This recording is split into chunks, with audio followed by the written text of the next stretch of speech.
આજનો આપણો ટોપિક છે ઉદાહરણ 2.7. ઉદાહરણ 2.7ની અંદર 4 પેટા પ્રશ્ન આપેલા છે અને આખું ઉદાહરણ એ થિયરી બેઝડ ઉદાહરણ છે. પહેલો પ્રશ્ન એમાં જોઈએ, કોઈ માણસના સૂકા વાળમાંથી પસાર કરેલો કાસ્કો કાગળના નાના ટુકડાઓને આકર્ષે છે, તો શા માટે તે આકર્ષે છે? બીજું આપ્યું છે, જો વાળ ભીના હોય અથવા તે વરસાદી દિવસ હોય તો શું થાય? અહીં લખેલું છે કે કાગળ એ વિદ્યુતનું વહન કરતો નથી. તો પછી જે કારણ છે એ કેવું હોઈ શકે? તો એનો જવાબ તમારી બુકની અંદર પણ આપેલો છે. પહેલાં આપણે એ જવાબ જોઈ લઈએ. આનું કારણ એ છે કે કાસ્કો ઘર્ષણથી વિદ્યુત ભારિત થાય છે. એટલે કે જ્યારે વાળ સાથે કાસ્કાનું ઘર્ષણ થાય ત્યારે કાસ્કો છે એ વિદ્યુત ભારિત થાય છે. અને ઘર્ષણ દ્વારા વિદ્યુત ભારનું પ્રેરણ આપણે ચેપ્ટર નંબર 1માં શીખી ગયા છીએ. આ વિદ્યુત ભારિત કાસ્કા વડે કાગળની અંદરના અણુઓ ધ્રુવીભૂત થતા હોય છે. એટલે કાગળની અંદર શું હશે? અણુ અને પરમાણુ હશે. તો એમાં જે અણુઓ રહેલા છે એનું ધ્રુવીભવન થાય છે. ધ્રુવીભવનની ઘટનાને અત્યારે આપણે સામાન્ય રીતે સમજી લઈએ તો તેમાં રહેલા ધન અને ઋણ જે વિદ્યુત ભારો છે એની વચ્ચેનું અંતર જ્યારે વધે અથવા તો તે વિદ્યુત ભારો એકબીજાથી દૂર જાય તેવી ઘટનાને આપણે ધ્રુવીભવન નામ આપી શકીએ. તો અત્યારે આપણી બેઝિક જાણકારી માટે આ ધ્રુવીભવનની ઘટના છે. તો કાગળની અંદર પણ અણુઓ રહેલા છે, એમાં પણ ધન અને ઋણ બંને વિદ્યુત ભારો એકબીજાથી થોડા અલગ થશે, તો એમની વચ્ચેનું અંતર છે એ વધશે. તેના પરિણામે ચોખ્ખું આકર્ષણ બળ ઉદ્ભવે છે. અને પરિણામે શું આવશે? તો કે પરિણામે આવશે કે એક આકર્ષણ બળ ઉત્પન્ન થશે અને પરિણામે કાસ્કો છે એ કાગળને આકર્ષશે. હવે જો વાળ ભીના હોય અથવા તે વરસાદી દિવસ હોય તો વાળ અને કાસ્કા વચ્ચે ઘર્ષણ ઘટી જાય છે. અને ઘર્ષણ ઘટી જવાથી તેની અંદર પૂરતું વિદ્યુત ભારનું પ્રેરણ થતું નથી અને પરિણામે કાસ્કો વિદ્યુત ભારિત થતો નથી અને તે કાગળના નાના ટુકડાઓને આકર્ષતો નથી. તો શિયાળાના સમય દરમિયાન આપણે જે ઘટના જોઈએ છીએ એ જ ઘટના અહીંયા વર્ણન કરીને આપેલી છે. શિયાળામાં કાસ્કો જ્યારે વાળના કોન્ટેક્ટમાં હોય અથવા તો કાસ્કો વાળ સાથે ઘર્ષણ અનુભવે ત્યારે તે તરત જ વિદ્યુત ભારિત થઈ જતો હોય છે. આ જ કારણને આપણે આકૃતિઓ દ્વારા સમજીએ તો અહીંયા જે 4 પેટા પ્રશ્ન આપ્યા છે અને આકૃતિઓ દ્વારા આપણે સમજીએ તો બહુ સરળતાથી સમજી શકીએ. તો પહેલાં કાસ્કા માટે જે આકૃતિ છે એ કેવી હશે એ આપણે જોઈ લઈએ.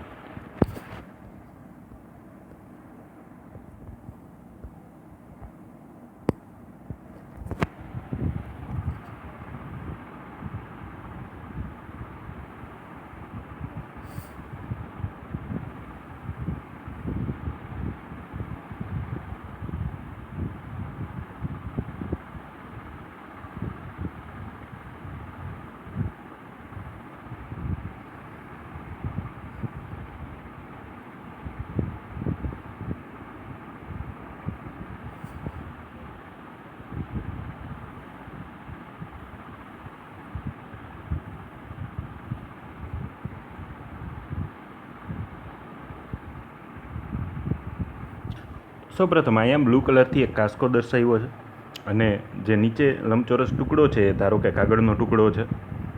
ઘર્ષણ દ્વારા કાસ્કો છે એ વિદ્યુત ભારિત થાય છે. ધારો કે કાસ્કો છે એ ધન વિદ્યુત ભારિત થાય છે.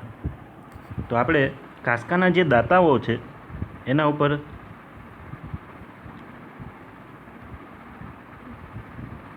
ધારો કે ધન વિદ્યુત ભાર બતાવી દઈએ. તો આ ધન વિદ્યુત ભારને પરિણામે જ્યારે આપણે કાગળને કાસ્કાની નજીક લઈ જઈશું ત્યારે કેવી ઘટના ઉત્પન્ન થશે? તો કે કાગળની અંદર રહેલા અણુઓ ધ્રુવીભૂત થશે. ધ્રુવીભૂત થશે એટલે કે પ્લસ અને માઇનસ એકબીજાથી છૂટા પડશે. કાસ્કો છે એ ધન વિદ્યુત ભારિત છે અને પરિણામે ઇલેક્ટ્રોન એટલે કે ઋણ વિદ્યુત ભાર એ કાસ્કા તરફ આકર્ષિત થશે. તો કાગળની અંદર ઇલેક્ટ્રોન છે એ ઉપરની દિશા તરફ છૂટા પડશે. એની સામે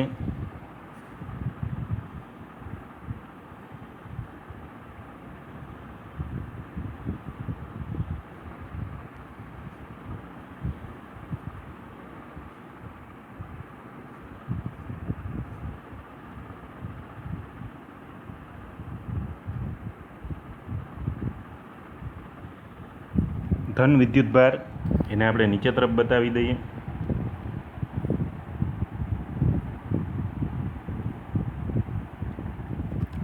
તો આ રીતે આકૃતિ દ્વારા આપણે એનું વર્ણન છે એ સરળતાથી કરી શકીએ. હવે આપણે આકૃતિમાં જોઈ શકીએ છીએ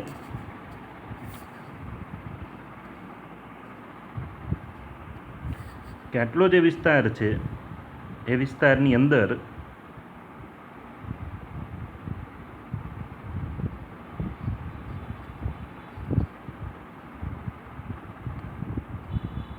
એક જગ્યા છે કે જ્યાં ધન વિદ્યુતભાર એકઠો થયેલો છે અને નીચે ઋણ વિદ્યુતભાર, અને પરિણામે આટલો જે વિસ્તાર છે એની વચ્ચે આકર્ષણ થશે. આ હતું પહેલું કારણ.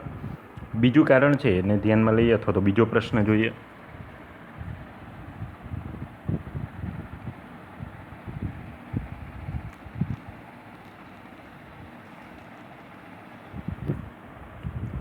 બીજો પ્રશ્ન આપેલો છે કે સામાન્ય રબર અવાહક છે, પરંતુ વિમાનના વિશિષ્ટ રબરના જે ટાયરો છે એ સહેજ સુવાહક બનાવવામાં આવે છે, અને આવું શા માટે જરૂરી છે? તો એનું કારણ એ પણ તમને બુકમાં નેક્સ્ટ પેજમાં આપેલું છે, એ પહેલાં જોઈ લઈએ. ઘર્ષણથી ઉદ્ભવતા વિદ્યુતભારને જમીનમાં વહન કરાવી દેવા માટે આવું કરાય છે. તો આમાં પણ જ્યારે વિમાન છે એ લેન્ડ કરતું હશે, એટલે કે લેન્ડિંગ કરતું હશે અથવા તો ટેક ઓફ કરતું હોય છે, ત્યારે વાહનનું અથવા તો જે અહીંયા વિમાન છે એનું ટાયર એ બહુ ઝડપથી ફરતું હશે, અને ઝડપથી ફરતું ટાયર એ રનવે એટલે કે જે રસ્તો છે તેની સાથે ઘર્ષણ અનુભવશે, અને ઘર્ષણને લીધે વિદ્યુતભાર પ્રેરિત થવાની અહીંયા સંભાવના છે. એટલે કે અહીંયા વિદ્યુતભારનું પ્રેરણ થશે, અને મોસ્ટ ઓફ કેસની અંદર આ પ્રેરણ છે એ થતું જ હોય છે. જો ખૂબ સ્થિત વિદ્યુતભાર એકઠો થઈ જાય તો, એટલે કે જો ટાયરની ઉપર બહુ મોટા પ્રમાણમાં સ્થિત વિદ્યુતભાર એકઠો થઈ જાય તો તણખા થઈ શકે, એટલે કે સ્પાર્ક થઈ શકે, અને આ સ્પાર્ક એ પ્લેન અથવા તો વિમાન છે એની માટે બહુ ખતરનાક છે, કારણ કે સ્પાર્કને લીધે આગ પણ લાગી શકે. તો આ પરિસ્થિતિને નિવારવા માટે આપણે વિમાનના ટાયરોને સહેજ કેવા બનાવીએ છીએ? સુવાહક બનાવીએ છીએ. તો એની આકૃતિ છે એ આપણે જોઈ લઈએ.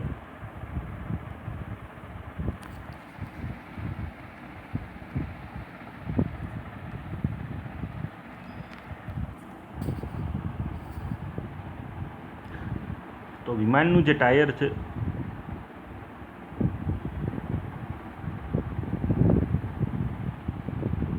એની સાથે નીચે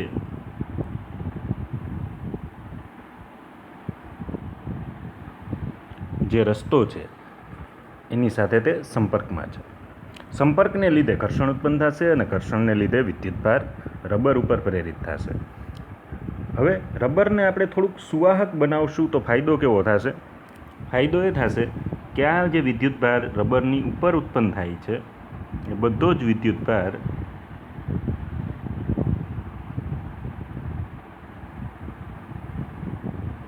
એ જમીન ઉપર એટલે કે રસ્તા ઉપર ટ્રાન્સફર થઈ જશે. તો આ વિદ્યુતભાર છે એ જમીન ઉપર જશે.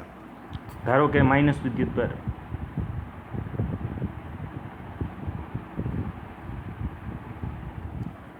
તો આ માઇનસ વિદ્યુતભાર છે એ જમીન સાથે સંપર્કમાં આવી જશે અને જમીનમાં ઉતરી જશે. અથવા તો બીજી રીતે વિચારીએ, જો રબર ઉપર ધન વિદ્યુતભાર ઉત્પન્ન થાય તો જમીનમાંથી ઋણ વિદ્યુતભાર છે એ ટાયર ઉપર જશે.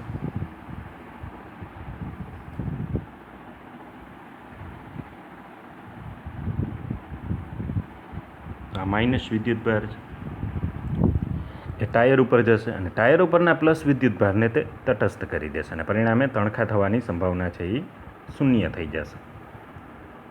તો આ હતું બીજો પ્રશ્ન. ત્રીજો પ્રશ્ન આપેલો છે આપણને,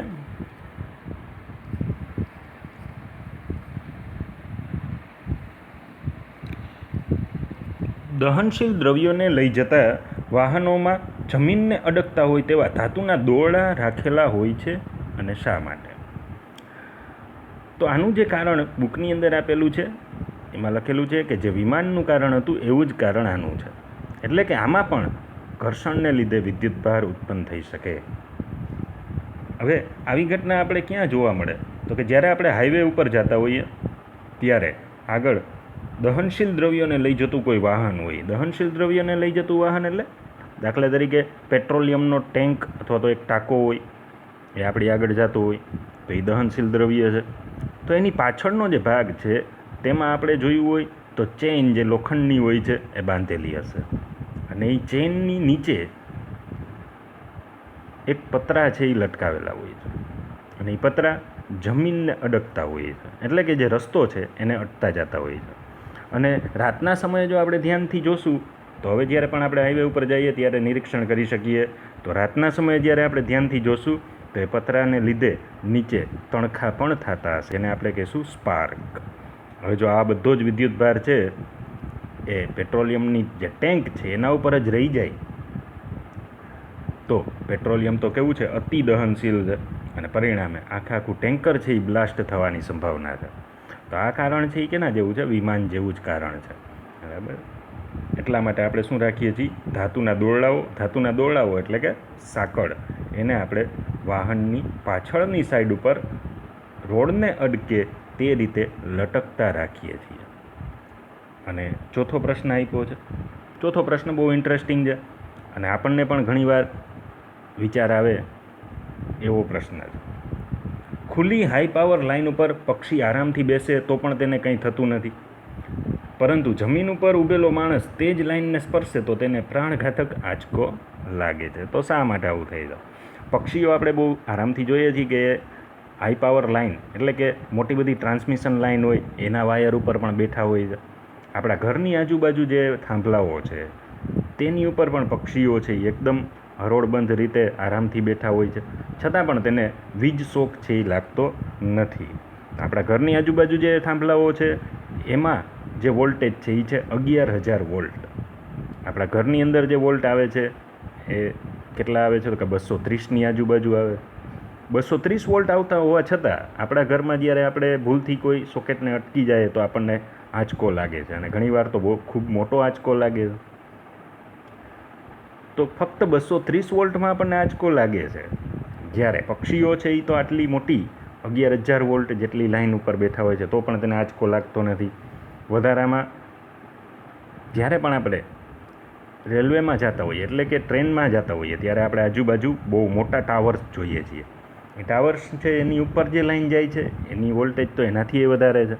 એના વોલ્ટેજ છે એ 33 kV એટલે કે 33,000 વોલ્ટ, 66 kV એટલે 66,000 વોલ્ટ, 132 kV એટલે કે 1,32,000 વોલ્ટ જેટલા હોઈ શકે.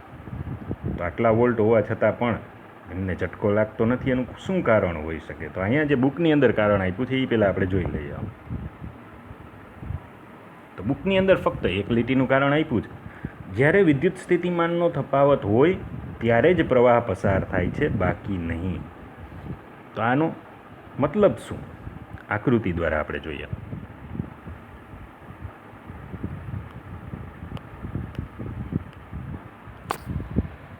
તો અહીં એક આપણે ટ્રાન્સમિશન લાઈન બતાવી દઈએ.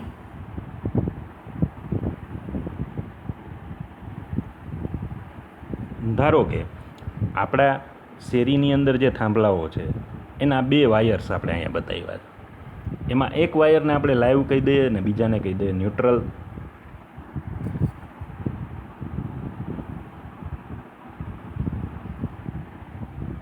આના ઉપર બેઠેલું પક્ષી, એના બંને જે પગ છે એ એક જ લાઈન અથવા તો એક જ તાર સાથે સંપર્કમાં હશે, અને પરિણામ શું આવશે? તો કે એક પગનું સ્થિતિમાન, ધારો કે કોઈ એક દિશામાં બતાવીએ આપણે, તો પક્ષીના એક પગનું સ્થિતિમાન એટલે કે આ બાજુનું સ્થિતિમાન, તો આપણી જે લાઈન છે એ અત્યારે કેટલાની છે? 11,000 વોલ્ટની, એટલે 11 kVની લાઈન છે. તો આ બાજુ હશે 11,000 વોલ્ટ, અને બીજા પગનું સ્થિતિમાન એ પણ એ જ લાઈન ઉપર છે એટલા માટે એ પણ હશે 11,000 વોલ્ટ, તો એ પણ હશે 11 kV. તો બંને બાજુ વોલ્ટેજ કેટલા છે? 11 kV. તો વોલ્ટેજનો તફાવત કેટલો થશે એ આપણે જોઈ લઈએ. V બરાબર 11 - 11 = 0. તો તો અહીંયા વિદ્યુત સ્થિતિમાનનો તફાવત છે 0 અને પરિણામે ઓમના નિયમ મુજબ આપણે જોઈએ તો I બરાબર V/R એના બરાબર 0/R અને પરિણામે પક્ષીના શરીરમાંથી પસાર થતો પ્રવાહ I બરાબર 0. તો વિદ્યુત પ્રવાહ 0 પસાર થાય છે અને પરિણામે પક્ષીને ઝટકો લાગતો નથી. પરંતુ ઉત્તરાયણ જેવો સમય હોય, પતંગ ચગાવતા હોઈએ અને ભૂલથી આપણે અગાસી ઉપર ઊભા હોઈએ અને એક પતંગ છે એ તારમાં અટવાયેલી હોય, એને આપણે લોખંડના સળિયાથી કાઢવા જઈએ. આવી ભૂલ છે એ ઘણા બાળકો છે એ કરતા હોય છે. જો આવું હોય તો એને ક્યારેય લોખંડના સળિયાથી અડકવું નહીં.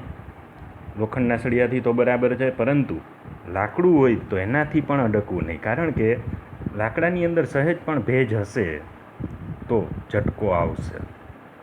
અત્યંત સૂકું લાકડું હશે તો ઝટકો નહીં આવે, પરંતુ લાકડાની ઉપર સહેજ પણ ભેજ હશે તો ઝટકો આવશે. એ ભેજ છે એ આપણે અનુભવી ન શકતા હોઈએ એવો હોય તો પણ ઝટકો આવી શકે. એટલે લાકડાથી પણ બને તો અડકવું નહીં.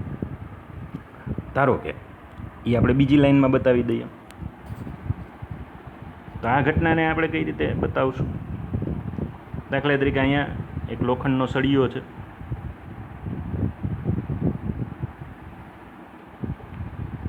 નીચે જમીન છે.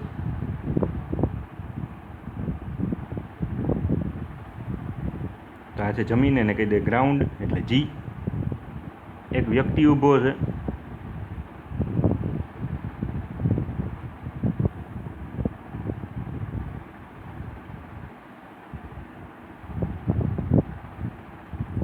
એ વ્યક્તિ લોખંડનો સળિયો છે એને હાથમાં પકડી અને તાર સાથે તેને ટચ કરાવે છે અને તેના પગ છે એ ક્યાં છે?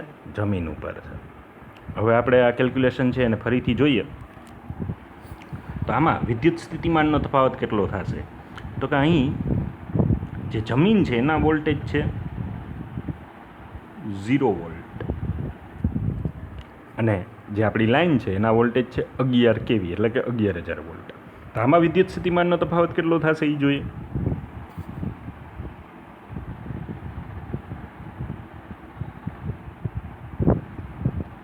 આમાં વિદ્યુત સ્થિતિમાનનો તફાવત થશે 11,000 volt minus 0 volt is equal to 11 kV. અને પરિણામે ઓમના નિયમ મુજબ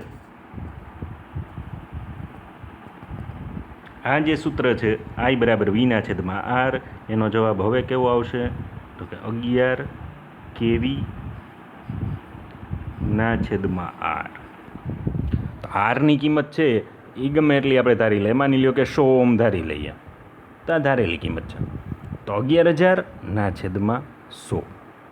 તો 11,000/100 કરશું, 2 0 છે એ કેન્સલ થશે.